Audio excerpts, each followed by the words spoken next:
Nourriture, ordinateur, téléphone, notre société aime le light. Mais la voiture, elle, ne cesse de grossir. Prenons la Golf, un véhicule moyen, 1 tonne 3, 300 kg de plus qu'à son lancement en 1974. Toujours plus nombreux, les équipements de confort et de sécurité sont à l'origine de ces kilos en trop. Pourtant, l'automobile poids plume, certains y croient. Voici peut-être la voiture de demain, le VLV, entièrement électrique, la voiture light, 650 kg seulement. On va retrouver dans la zone avant des profilés aluminium qui contribuent à l'absorption d'énergie en cas de choc. Une cellule habitacle en matériaux composites, alors c'est du verre polyester. Et puis des panneaux de carrosserie en plastique thermoformé. Pour conduire les enfants à l'école ou faire les courses, la voiture de demain s'allège. Et c'est une bonne nouvelle pour le porte-monnaie. Une voiture plus compacte, c'est une batterie plus petite et donc moins chère. L'autre atout de ce 3 places, c'est sa maniabilité. Rayon de braquage, 7,20 m, 2 ou 3 mètres de moins qu'une voiture ordinaire. C'est un véhicule pensé et calibré pour la ville.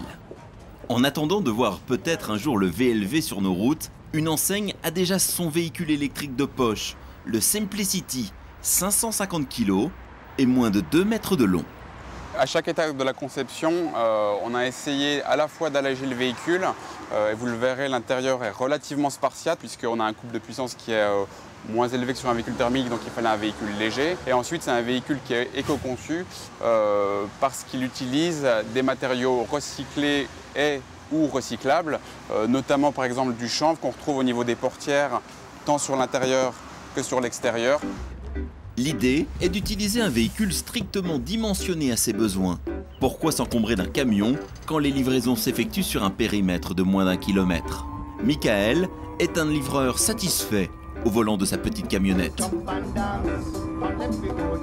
C'est vrai que je peux me garer vraiment, il me faut un petit bout de rue ou un petit coin de trottoir et même entre deux voitures, si c'est un petit peu serré, j'arrive à rentrer avec beaucoup de facilité. C'est super agréable par rapport aux livraisons parce que c'est vraiment un gain de temps en fait. Et puis en plus, ça plaît à beaucoup de monde, que ce soit aux clients comme aux personnes que je peux rencontrer dans la rue. Le revers de la médaille, en faisant la chasse au kilo, on a également chassé quelques accessoires. C'est vrai que des vitres électriques, c'est quand même très pratique. Il n'y a pas l'autoradio. Ça m'est arrivé de tomber en rade de GPS parce qu'il n'y a plus de batterie. Et là, il n'y a pas d'allume-cigare. Ce véhicule n'est pas équipé de chauffage. Donc c'est très difficile de travailler en hiver quand on atteint les moins 10 degrés, moins 12 degrés. Perdre ces kilos superflus, c'est sans doute l'avenir de la voiture de demain. Mais comme pour les mannequins, il n'y a pas que la balance qui compte. À l'Institut aéronautique de Saint-Cyr-l'École, ce sont les lignes fluides et galbées des voitures qui sont au centre de toutes les attentions. Non pour leur beauté, mais pour leur capacité à glisser dans l'air. Aujourd'hui, la Citroën DS5 passe en soufflerie. Et pour ceux qui savent lire les signaux de fumée, il y a des enseignements à tirer de ce drôle de test.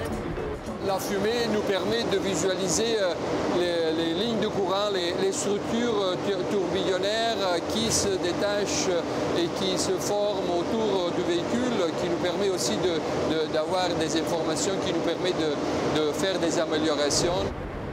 Par ces irrégularités, la fumée révèle tout ce qui perturbe la pénétration dans l'air du véhicule. En modifiant la forme d'un phare ou d'un rétroviseur, on peut améliorer l'aérodynamisme d'un véhicule. Une voiture qui glisse avec fluidité dans l'air, c'est un peu comme si elle était moins lourde. Elle a besoin de moins d'énergie pour avancer. Le but ici, c'est vraiment de diminuer tous les efforts aérodynamiques qui s'exercent sur la voiture. Tout ça pour en diminuer sa consommation. Tout le développement aérodynamique a permis de gagner plus de 0,5 litres au 100 pour le client. Légèreté et fluidité, voici les 2 maîtres mots de la voiture de demain. Une révolution que les publicitaires anticipent déjà. It's so easy when you're doing